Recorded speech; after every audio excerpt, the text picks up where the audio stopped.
Muy bien, este es el texto a exponer en la predicación en el día de hoy. Muy conocido por lo demás en esta idea principal de que se está lavando las manos, ¿verdad? Como Pilato, ese dicho famoso incluso en nuestra cultura, ¿no? Quiero quedar libre de culpa, te estáis lavando las manos ahí como Pilato. La verdad es que Jesús es arrestado por este grupo de alguna manera de sacerdotes, es llevado al Sanedrín. Y después de estar en ese lugar, es que ellos deciden, porque no pueden hacer juicio alguno sin el permiso de Roma, especialmente el juicio que ellos querían llevar, que era la muerte de Jesús. Sabían que algún castigo a Jesús no le iba a frenar de su propósito. Estaban convencidos de alguna manera que golpes o lo que fuese, algún tipo de tortura, digamos, no iba a hacer que Jesús desistiera, sino todo lo contrario, probablemente se levantaría quizás con más fuerza, lo iba a convertir de alguna manera a Jesús en víctima, por lo tanto la gente iba a apelar en favor de Jesús. Así que hay toda una maquinación de este grupo religioso, principalmente de gente religiosa que odia a Jesús. Y eso es muy común. La gente religiosa odia a Jesús. Cuando nosotros nos volvemos amantes de la religiosidad, nosotros terminamos, aunque usted no lo quiera aceptar, nosotros terminamos odiando a Jesús, rechazando verdaderamente a Jesús. Porque cuando nosotros vivimos una vida plena, inserta en la religiosidad y en el cumplimiento, nos apesta que otros no cumplan lo que nosotros sí estamos cumpliendo. Nos incomoda demasiado que hayan otros que no sean como yo, que no se visten como yo, que no se peinan quizás como yo, que no tienen el estilo de vida de alguna manera que yo tengo, que me subí al auto del hermano y sonó los 40 principales, digamos. Y eso nos incomoda verdaderamente. Fui a la casa del hermano, no había ni un versículo, y en mi casa yo tengo ahí una Biblia siempre a disposición. Incomoda. Y la religiosidad de alguna manera va carcomiendo nuestras vidas, rechazando vez tras vez a Jesús. Un personaje que está dispuesto a ponerse en el mismo lugar que un asesino, que un homicida. Entonces, ese Jesús verdaderamente incomoda. Quizás Jesús hubiese caído incluso mejor en este tiempo de morir, previo a ser sentenciado, que cuando le ponen junto al lado, digamos, de Barrabás, entonces Jesús quizás hubiese hecho una apelación. ¿Cómo se le ocurre ponerme al lado de este criminal? Yo no soy ningún criminal. Quizás ahí los sacerdotes y la gente religiosa estaría diciendo, tiene razón. Pero Jesús no hace eso. Él no está dispuesto a la comparación. Jesús solamente está dispuesto a la entrega, ¿no? Jesús no está dispuesto a demostrar esta barbarie de alguna manera de poder, ¿no? Y entonces llevan a esta gente a Pilato, buscando en Pilato como gobernador y representante de Roma, buscan en él el permiso para castigar a Jesús. Y Pilato no lo encuentra. No encuentra justificación alguna en que Jesús haya cometido algún delito. Pilato insiste en el versículo 4, ningún delito hallo en este hombre. Pero ellos porfiaban diciendo. Entonces Pilato oyó decir que Jesús era de Galilea. Entonces dijeron, aquí está Herodes, anda por aquí. Este representante de los judíos anda por ahí. Entonces envíenlo con él. Y que él decida, ¿no? Y entonces Herodes de alguna manera simplemente le menospreció, lo molestó, lo escarneció, se burló de él y le puso una ropa elegante y de ahí lo mandó de vuelta. No halló delito tampoco en Jesús. Y entonces Pilato, una vez más, busca no tener una carga en su conciencia por el juicio que va a llevar adelante. Y entonces Pilato lo que hace es convocar a los sacerdotes, a gobernantes, a líderes, a jueces, a ancianos de alguna manera, y al pueblo también. Esta es la forma en cómo se va a resolver el caso. Tenía que llegar a alguna conclusión. Y entonces ocurre justamente la condena hacia nuestro Señor Jesucristo. Este texto nos muestra mucho de el corazón y la realidad, no solamente de los gobernantes, ¿no? De hecho, hoy por hoy, y prácticamente casi todas las semanas, se publican encuestas del rechazo, ¿no? O la aprobación hacia el presidente, hacia los alcaldes, hacia los senadores, ¿no?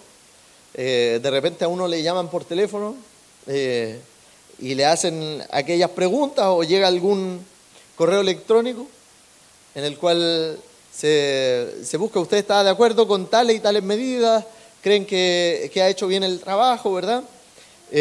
¿O no? ¿Cómo es la gestión? Ahí me encantaría no solamente evaluar a los de más arriba, ¿no?, sino al servicio público en general, ¿no? Cada vez que uno se atiende en el COMPIN especialmente. Pero ahí hay felicitaciones nomás, así que no se preocupen. En este texto nosotros encontramos la previa a una pena de muerte que probablemente para Pilato fue la más compleja en toda su vida de ser gobernador. Porque él estaba convencido de que no había delito en Jesús.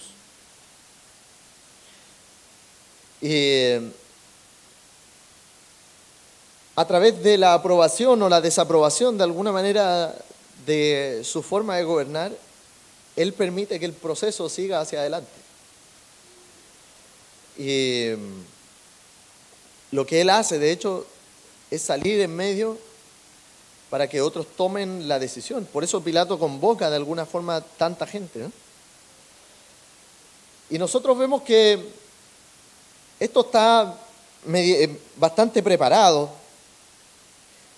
por aquellos religiosos, en donde son 3 causas las que se le acusan a Jesús. La primera causa es que incita a la rebelión, se opone al pago de impuestos y además pretende ser un rey, ser el Cristo. Y por lo tanto, la primera acusación es una fuente de conflictos evidentemente públicos que Pilato se tiene que hacer cargo de ellos. Pero de alguna manera la más peligrosa es la segunda y la tercera carga que le imponen a Jesús: el no pago de impuestos y el declararse rey. Porque de alguna manera, en sedición o incitación al pueblo, puede ser simplemente que está pervirtiendo ciertas prácticas de la nación. De que se trata a lo mejor de una acusación en donde, no sé, el voto es obligatorio y Jesús le está diciendo a la gente: ¿saben qué? No vaya a votar, ¿no? Puede ser cosas como de ese estilo. No es necesariamente apunta esto hacia una subversión política en donde Jesús está armando un ejército, digamos, para rebelión, sino que simplemente Jesús no está dispuesto a acatar ciertas leyes de alguna forma que provienen del Código Romano, según ellos, ¿no? Y es a partir de ahí que dependen las otras 2 quejas. Y justamente el no rendir tributo tiene una queja muy importante respecto al carácter político.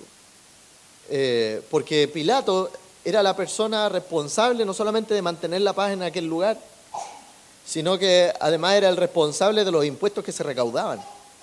Entonces, cuando llegaban menos impuestos a César, al emperador, Pilato era quien debía dar la cara al respecto. Y eso iba a ser complicado para él. Entonces, de alguna manera, Pilato sí tiene que poner atención en esto.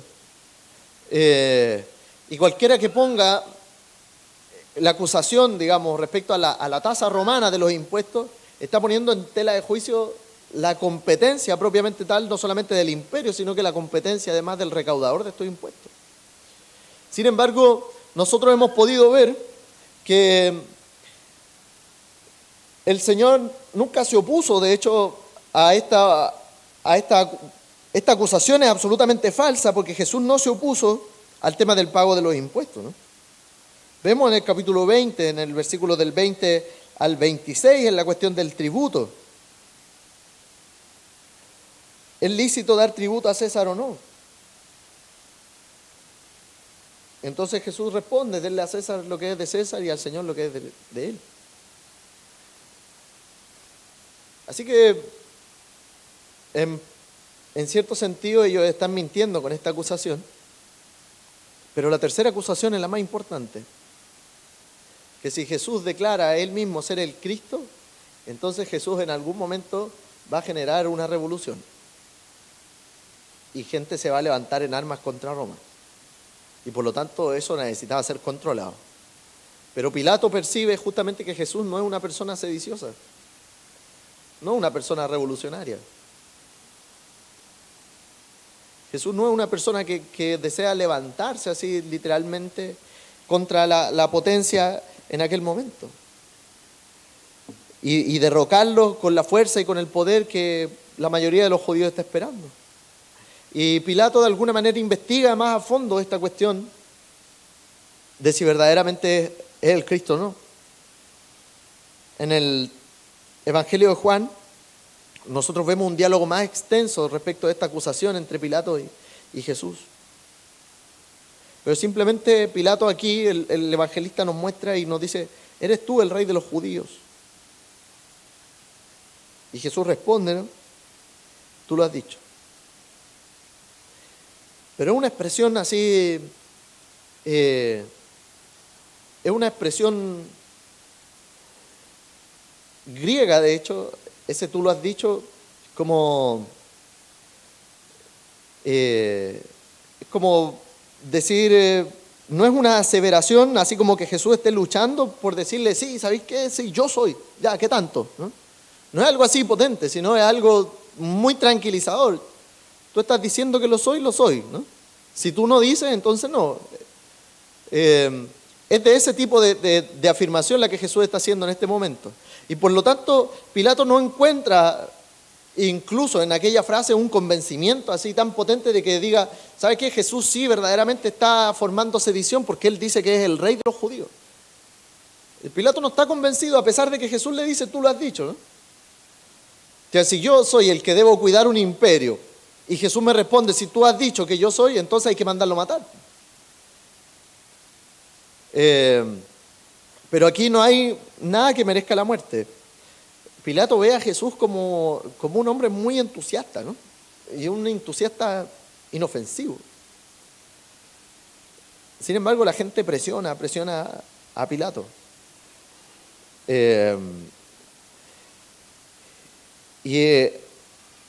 Hay algo muy genial en el medio de esta historia y es justamente que Herodes quiere encontrarse con Jesús. Envían a Jesús a Herodes y el versículo 8 dice que se alegró mucho Herodes porque hacía tiempo que deseaba verle, porque había oído muchas cosas acerca de él y esperaba verle hacer alguna señal. Y Jesús le hacía muchas preguntas, y Herodes le hacía muchas preguntas y Jesús no respondió. Y estaba ahí todo el mundo con gran vehemencia, con atención, con rabia. ¿Y qué va a decir Jesús con la grabadora puesta ahí? Que nada se pierda de lo que va a decir Jesús. Y esto es muy importante porque este encuentro, más que un encuentro, es un desencuentro. Pilato tiene una expectativa de Jesús, de quién es Jesús. Herodes está interesadísimo en conocerle, pero él esperaba que Jesús hiciera milagros. Él esperaba encontrarse con un Jesús que le habían comentado a él. Quizás Herodes esperaba encontrarse con un hombre fortachón, así seguro de sí mismo,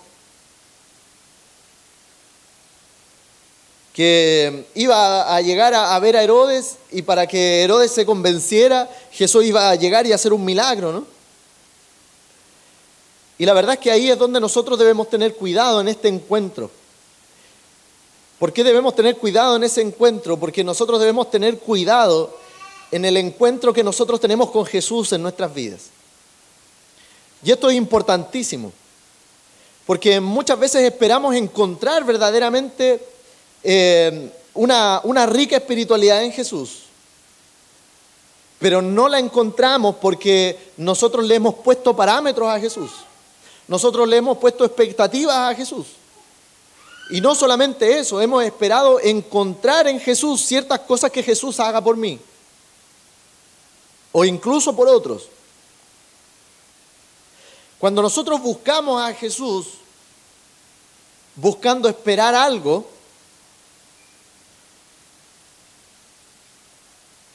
no encontramos ni a Jesús ni lo que esperamos encontrar en Jesús. Y eso es muy potente. Y esto es muy difícil de llevar en nuestra vida. Pero nosotros muchas veces queremos encuentros con Jesús que sean verdaderamente placenteros, en donde nos gocemos verdaderamente en Él. Pero vamos con una presuposición de qué cosa Jesús es lo que tiene que hacer. Y por lo tanto no nos encontramos ni con Jesús, ni con lo que nosotros queríamos para nuestra vida. Ok, yo voy a Jesús, pero siempre y cuando Él me sana o hace tal o cual cosa en favor mío. Y entonces tú no estás yendo a Jesús. Tú estás yendo hacia un ídolo. No te vas a encontrar con Jesús. Y quizás mucho menos te encuentres con ese milagro. Un encuentro con Jesús es justamente un encuentro distendido y sin condiciones.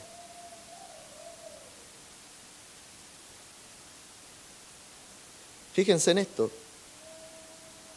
Este es uno de los peores encuentros que tiene Jesús en lo largo de sus 33 años aquí.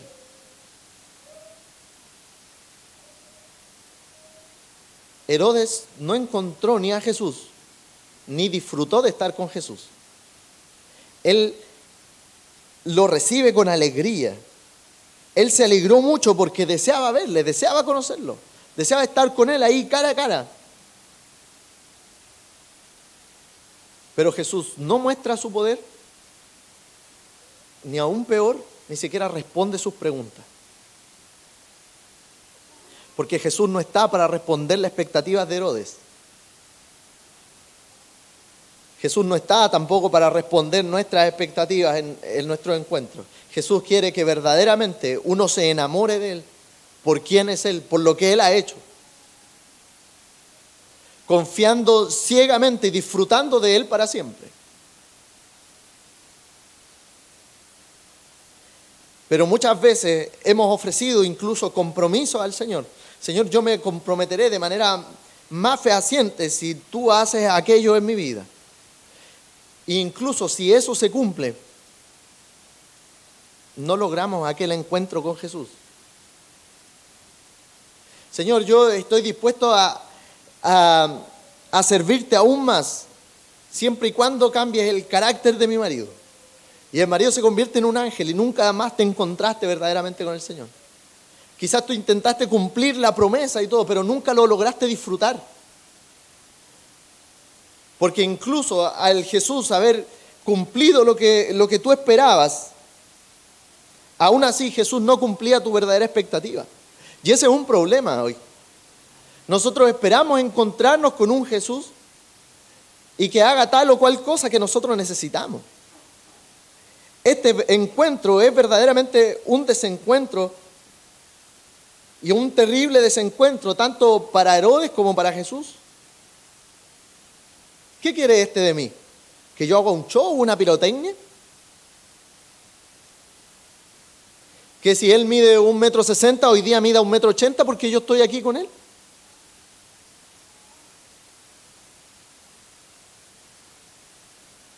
Tratemos de estar en la lógica de Jesús y en el pensamiento de él en ese momento. Él esperaba señales, él esperaba milagros, ¿no? Él no esperaba conocer a Jesús, no esperaba sentarse y tomar un café con Jesús, conversar de la vida. Oye, Jesús, ¿cómo fue tu infancia? No le interesa eso. Herodes quiere a alguien que haga cosas, ¿no? Porque alguien que hace cosas por nosotros significa de alguna manera que quién está al mando. Si es Jesús o estoy yo. Y Herodes eso es lo que quiere. Jesús, respóndeme a mí, yo soy tu autoridad. ¿Qué te está pasando? ¿Sí? ¿Por qué no hacen ningún milagro, no? Qué falta de respeto. Falta de respeto es Jesús. Pero aquí tiene que ver con control. ¿Quién tiene el verdadero deseo y quién tiene el control de la situación?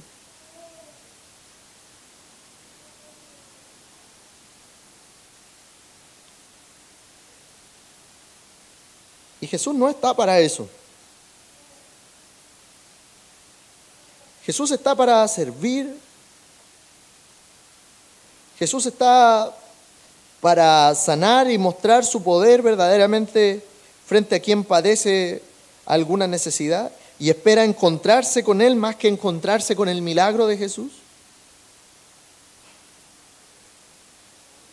Porque ¿qué pasa cuando nosotros comprometemos nuestra vida y decimos, ¿sabes qué, Señor? En verdad yo tengo cientos de dificultades económicas, pero yo estoy seguro que si tú abres puertas de trabajo, yo te voy a servir mejor y voy a entregar mi diezmo fielmente y voy a estar aquí y allá con la iglesia, apañando, acompañando en cosas. Y quizás encuentras ese trabajo y te comienza a ir bien. Y cuando pierdes otra vez ese trabajo, cuando pierdes ese aumento de sueldo y el sueldo ya no llega, ¿qué es Jesús para ti ahí? Jesús se fue, se espumó, ya no cumplió. Jesús ya no está.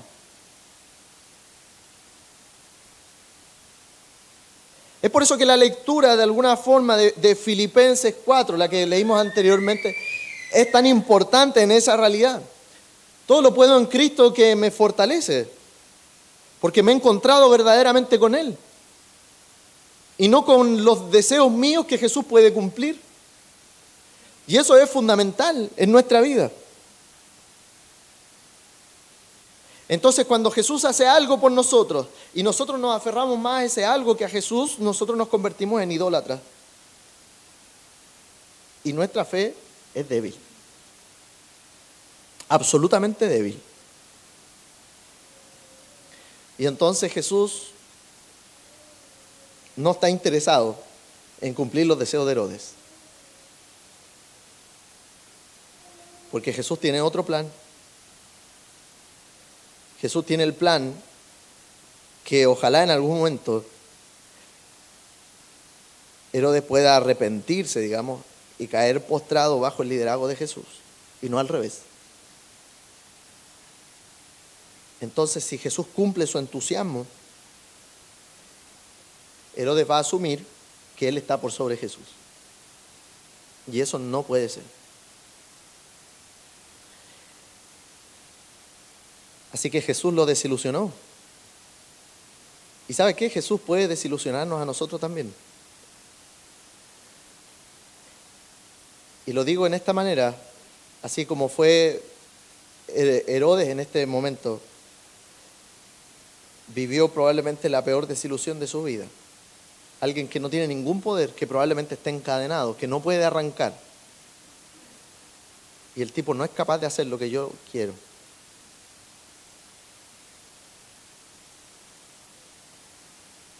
Jesús nos puede desilusionar, absolutamente. Solo cuando nosotros le imponemos expectativas a Jesús. Pero cuando nosotros queremos encontrarnos verdaderamente con Jesús, entonces nuestras expectativas quedan en segundo plano. Y solo hay una realidad: el disfrutar de Jesús y que Él haga lo que quiera con nuestra vida. No hay opción.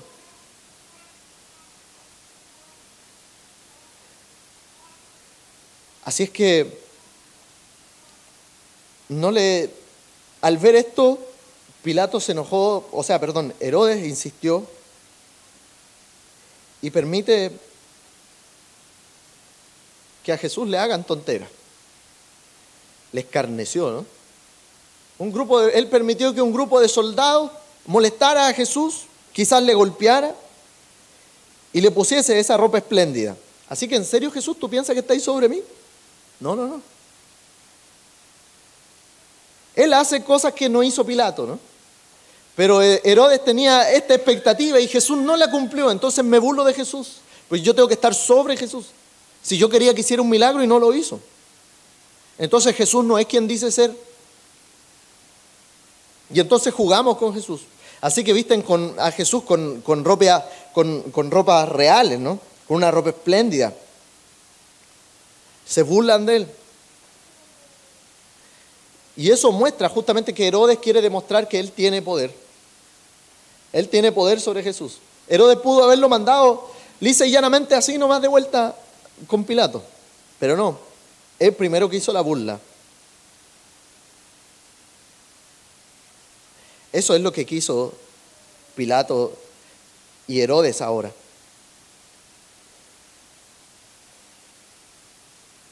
Es un rechazo a Jesús. Es un rechazo abierto y potente. Y es por eso que ahí nosotros debemos ver nuestro corazón. ¿Cómo es nuestro encuentro con Jesús? ¿Cómo son los encuentros que nosotros tenemos con Jesús? ¿Cómo son los encuentros en nuestra vida diaria? ¿Cómo es el encuentro en el culto? ¿Sabe cuándo no se disfruta el culto? Es cuando usted piensa que va a salir de ese culto casi como levitando. Como que ese culto va a cambiar absolutamente toda su vida. Usted entonces estuvo más preocupado en ese culto de que su vida cambiara en ese momento y sentir la intensidad, más que reconocer quién era Jesús en ese momento. Esos son los peores tiempos de adoración que nosotros tenemos. Y esa es la realidad. Y cuando nosotros llegamos a veces sin expectativa, simplemente con encontrarnos con Jesús, nosotros nos damos cuenta incluso que ese día a lo mejor podemos salir levitando. Porque no llegamos con esa expectativa y no le dijimos a Jesús, Jesús, yo quiero esto en el culto. Si el culto es de él, a él le pertenece, ¿no? No a nosotros. Fue el Señor quien inventó el culto, fue el Señor quien inventó el día de reposo, fue el Señor quien les llamó a ustedes, a mí, de las tinieblas a su luz admirable. No pensemos que Jesús nos necesita. No pensemos que Jesús es menos Jesús porque no ha ido al culto, ¿no? Jesús sigue siendo Jesús y sigue llamando a gente y va a haber gente que le va a servir igual y que se va a encontrar con Él, aunque usted lo quiera o no. Así que nosotros debemos de alguna manera tomar una posición al respecto. Porque siempre Lucas busca eso en su escrito. Es que nosotros pensemos, ¿no? Que nosotros pensemos cómo vamos a hacer, como Pilato o como Herodes. O como los religiosos. Vamos a tener un rechazo activo, una negligencia pasiva, una reacción frívola, o verdaderamente a través del silencio de Jesús vamos a entender que es Él quien se está entregando por el beneficio de otros. Y esa decisión la tenemos que tomar nosotros.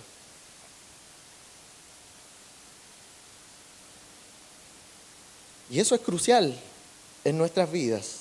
Entender esa realidad del encuentro y del desencuentro con Jesús termina siendo fundamental. Así que entonces Herodes le envió de vuelta con Pilato. Y Pilato convocó a los sacerdotes, a los gobernantes y al pueblo. Y Pilato insiste en el versículo 14. No he hallado en este hombre delito alguno de aquellos que le acusáis.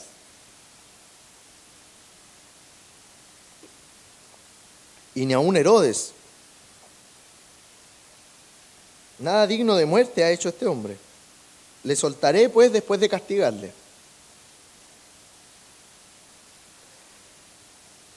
Pilato entiende una cosa. Por lo menos hay algo que hacerle a Jesús, porque si no, estos tipos no me van a dejar tranquilo. Así que lo voy a castigar y lo vamos a mandar de vuelta y así quedamos todos contentos. Pero la multitud dio a voces diciendo: fuera con este y suéltanos a Barrabás. Esto es muy potente, porque es la multitud la que da voces a una diciendo. El cristianismo a veces se ha llenado de ser siempre un espacio de ganadores, de vencedores, etcétera, etcétera. Porque todo lo puedo en Cristo que me fortalece, y utilizamos ese texto para cualquier cosa. Pero levante una piedra de 200 kilos a ver si todo lo puede en Cristo.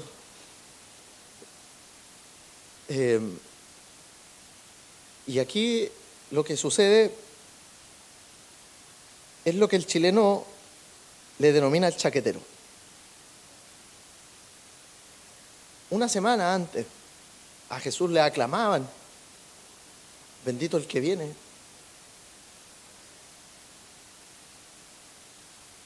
La gente se sacó sus mejores chaquetas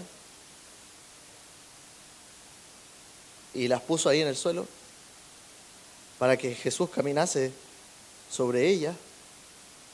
La gente le recibía con palmas, gritaba a su favor, querían tocar a Jesús. Y una semana después, fuera con este, suéltanos a Barrabás.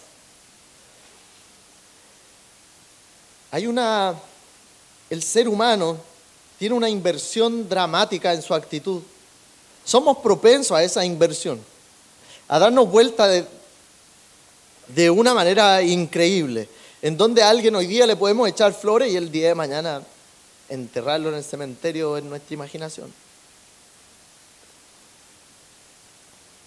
La gente conoce a Jesús, conoce incluso que no ha hecho nada malo, ¿no? Pero la gente se convence de que era mejor tener a Barrabás entre ellos como ciudadano que tener a Jesús.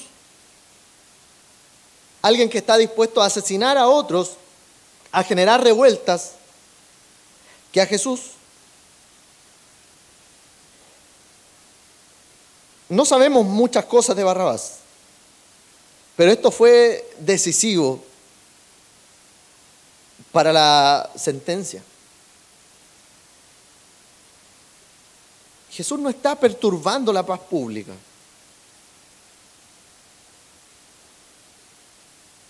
Y Pilato sabe ahora que tiene una cuestión delicada en su mano. Y él se compromete al castigo. De hecho, el castigo era bien fuerte porque era a través de látigos que tenían pedazos de metal atados en los extremos de cada uno de ellos. Y Pilato esperaba que un poco de sangre inocente lograra apaciguar al liderazgo judío.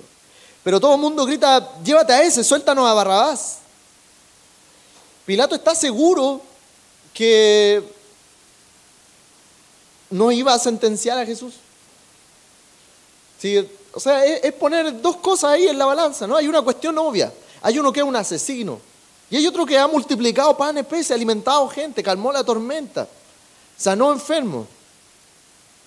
Pero todos gritan: llévate a este, ¿no? Así que probablemente Pilato quedó ahí blanco, escuchando a la gente. Barrabás era alguien más peligroso que Jesús. Y Pilato sabe que la cosa no marcha bien. Él desea en este rato obrar con justicia, pero no sabe cómo actuar ante una posición pública tan generalizada. Y aquí es cuando Jesús pierde. En esta mentalidad del triunfo y de la victoria y del gran caminar, ¿no?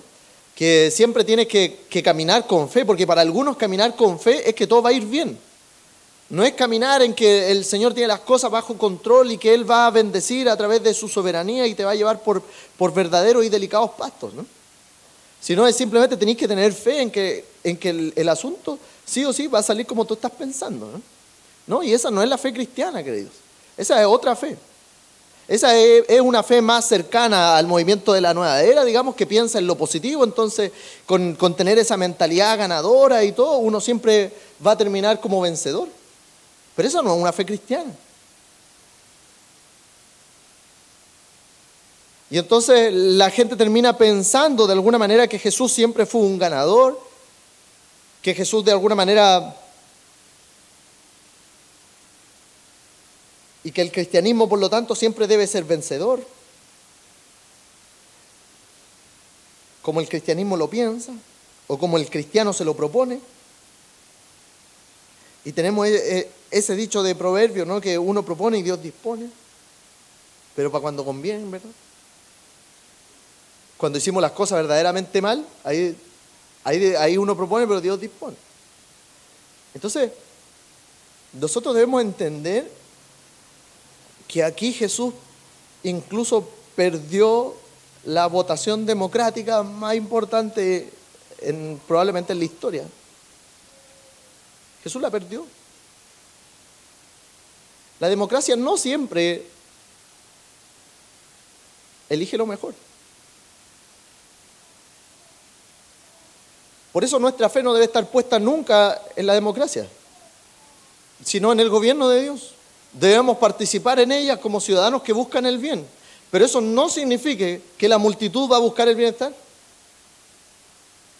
La gente no sabe. La gente aparentemente se encontró con Jesús, pero no se encontró con Él. Prefirieron a Barrabás entre ellos, ¿no? Jesús perdió esta votación. Así que sé vencedor y sé ganador como Jesús es falso, ¿no?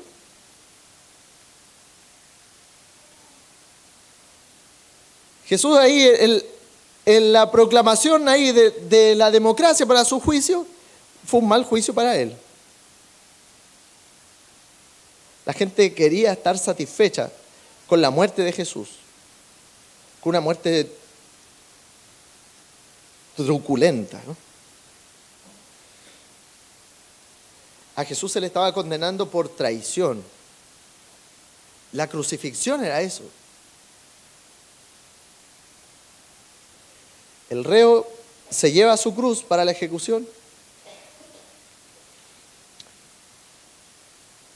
Esa cruz después es clavada, digamos, en sus brazos. Se fija en el poste, en el lugar, y se clava una tablilla sobre el delincuente con el delito que había cometido, para que todo el mundo se entere cuál era el delito. Y esto es potente porque la gente no solamente quiere que Jesús muera, sino que la gente quiere verlo sufrir públicamente. Entonces, debemos darnos cuenta hasta qué punto es capaz de llegar nuestro corazón. Cuando uno piensa que la maldad humana tiene límites, no tiene. Es la mayor imaginación que existe. Es para hacer y generar dolor. Para el 14 de febrero compramos una flor ahí, en la calle ahí, imaginación. ¿Ah? Pero para la maldad, oye, hay museos de donde nos muestran los elementos de tortura a lo largo de la historia, ¿no? Y la multitud no solo quiere ver a Jesús morir, quiere que Jesús experimente la espantosa forma de ejecución que se le da a los peores criminales. Pilato intenta otra vez poner a Jesús en libertad, pero él no se atreve. Pilato no se atreve a ir en contra de la gente. Y no se atreve porque la ceguera que produce el pecado, en su lógica, es abismante y es terrible. Pilato debe estar pensando, si ellos son capaces de gritar por Barrabás y yo no les doy a Barrabás, quizás qué tontera me van a hacer a mí. Quizás hasta dónde van a llegar a mí. Ante la opción de salvar a un maestro de la justicia o un sanguinario, que la multitud escoja y ya está. Yo debo cuidar mi vida, mi integridad. Así que eso muestra de alguna manera la clase de pasión que pueden generar nuestro corazón, la clase de pasión en la creencia religiosa y la hostilidad que podemos producir y que puede producir la gente. En donde las palabras terminan siendo incluso peligrosos cuchillos, ¿no? Que desgarran el alma de las personas, por irracional que parezca a la primera vista. Jesús es un personaje peligroso y desea ser muerto. No puede haber juicio peor para Jesús. Y es como dice el texto bíblico, el justo por los injustos. Esto no se trata simplemente de historicidad en los acontecimientos, sino que se trata hasta dónde puede llegar nuestro corazón. En donde si Jesús no cumple nuestro estándar político, nuestro estándar religioso, en que si verdaderamente Jesús multiplica todo y hace cientos de milagros, pero no hace descender los ángeles para que derroten a este imperio que nos tiene atascados, que nos consume diariamente, entonces Jesús no es quien dice ser. Y por lo tanto Jesús merece el peor de los males, ¿no? Así funcionamos, queridos. Así funciona nuestro corazón y es por eso que poner expectativas a Jesús es tan peligroso para nuestras vidas. Podemos caer tal como cayó esa gente, en que una semana antes nosotros podemos clamar, bendito es el Señor, bendito es el que va a venir, confiamos en tus promesas, ¿no? Pero 8 días después podemos darnos vueltas en la chaqueta y decir, en verdad, Jesús no es nadie para mí. ¿Por qué? Porque Jesús no cumplió con esto o con aquello. Y eso tiene que ver con lo voluble y lo complejo que termina siendo nuestro corazón. Y es por eso que es tan potente, queridos, el poder cuidar el corazón. Orar día tras día para que Dios cuide el corazón nuestro, el de nuestros hijos. Porque podemos llegar a pensar que un asesino es mejor que Jesús. Porque podemos llegar a pensar que un dictador es mejor que Jesús. Que un dictador puede transformar la sociedad mejor que Jesús. Que alguien criminal con cierto liderazgo, con cierto carácter y con cierto ímpetu puede hacer más que Jesús por este mundo. Eso es lo que la gente pensó y eso es lo que la gente puede llegar a pensar. Y cuando nosotros calzamos expectativas a Jesús, es para allá donde va a ir caminando nuestro corazón. En el transcurso de los días todo va a cambiar, a no ser que haya arrepentimiento en nuestro corazón. Y eso demuestra una superficialidad en la convicción, una vulnerabilidad en la manipulación. Y por eso la reflexión debe ser muy cuidadosa. Una reflexión cristiana acerca de lo que Jesús está haciendo en nuestra vida debe ser cuidadosa. Esas emociones vinculadas pueden estar también en el día de hoy, 2000 años después.